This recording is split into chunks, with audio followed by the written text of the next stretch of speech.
사랑하는 동구민 여러분, 존경하는 안종원 의장님과 동료 의원 여러분, 늘 현장에서 수고하시는 박진석 부구청장님과 관계 공무원 여러분 반갑습니다. 김미연 의원입니다.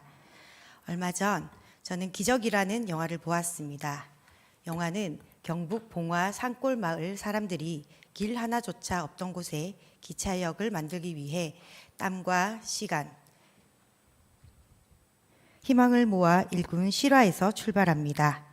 양원역 대한민국 최초의 민자역으로 알려진 그곳은 1988년 주민들이 영명부터 대합실 승강장까지 직접 지어낸 곳입니다.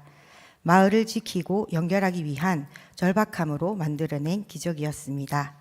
그리고 그 기적은 한 번으로 끝나지 않았습니다. 2011년 영업 중지 위기를 맞았을 때 주민들은 다시 뭉쳤고 2013년 관광열차 운행으로 양원역은 부활했습니다. 이는 작은 역 하나를 지킨 것이 아니라 주민의 힘이 또 다른 기적을 만들어낸 사례였습니다. 이 이야기를 보며 자연스럽게 범일동이 떠올랐습니다. 범일동은 한때 사마고물을 비롯한 공장들이 돌아가던 산업의 심장이었습니다. 누나의 거리와 보림극장은 노동자들의 하루를 위로하던 생활의 공간이었지요. 그러나 산업이 빠져나간 뒤 이 지역은 오랫동안 부산의 중심에서 멀어져 있었습니다. 보림극장을 철거할 당시 50년의 역사를 남기겠다고 했지만 부산 3대 극장의 기억은 제대로 기억되지 못한 채 역사 속으로 사라졌습니다.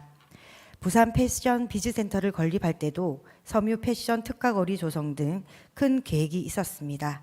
하지만 지금도 많은 주민들께서는 그곳이 어떤 역할을 하는 공간인지조차 잘 알지 못하고 계십니다.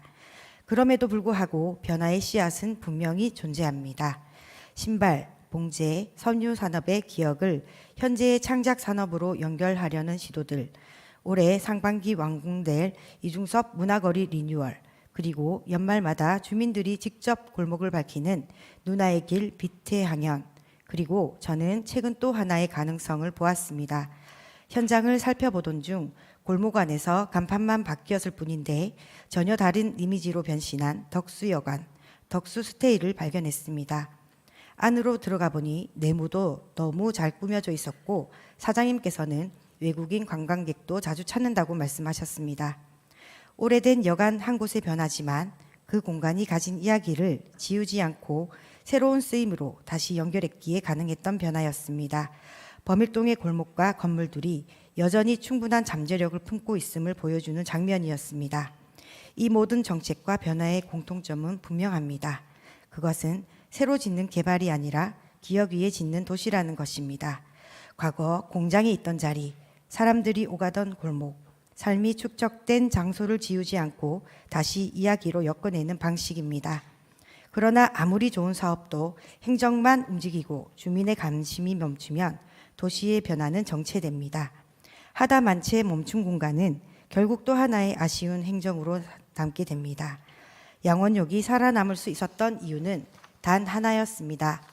주민들이 그 역을 자신의 이야기로 받아들였기 때문입니다. 범일동 역시 마찬가지입니다. 부산 패션 비즈센터가 단순한 건물이 아니라 사람이 드나드는 플랫폼이 되기 위해서 이중섭 거리가 보는 거리가 아니라 머무르고 기록되는 거리로 남기 위해 주민의 관심과 참여가 반드시 필요합니다. 범일동은 이미 영화, 산업, 예술 등 수많은 이야기를 담고 있습니다. 이제 필요한 것은 단 하나, 그 이야기를 끝까지 함께 완성하겠다는 의지입니다. 행정이 혼자 끌어가는 정책이 아니라 주민과 함께 만들어가는 기적. 양원역이 그랬듯 우리 동구도 할 수 있습니다. 기억 위에 짓는 도시, 범일동. 그 기적의 시작을 위해 주민들이 실제로 움직일 수 있는 컨트롤타워 구축을 강력히 요청드립니다. 다가오는 민족의 명절 설을 앞두고 우리 동구 곳곳에 따뜻한 기운이 가득하길 바라봅니다. 주민 여러분, 동구를 위해 누가 정말 진심으로 열심히 일을 하는지 똑똑히 지켜봐 주십시오. 모두 행복한 명절 잘 보내시고 새해에도 건강과 웃음이 함께 하시길 소망합니다. 경청해 주셔서 감사합니다.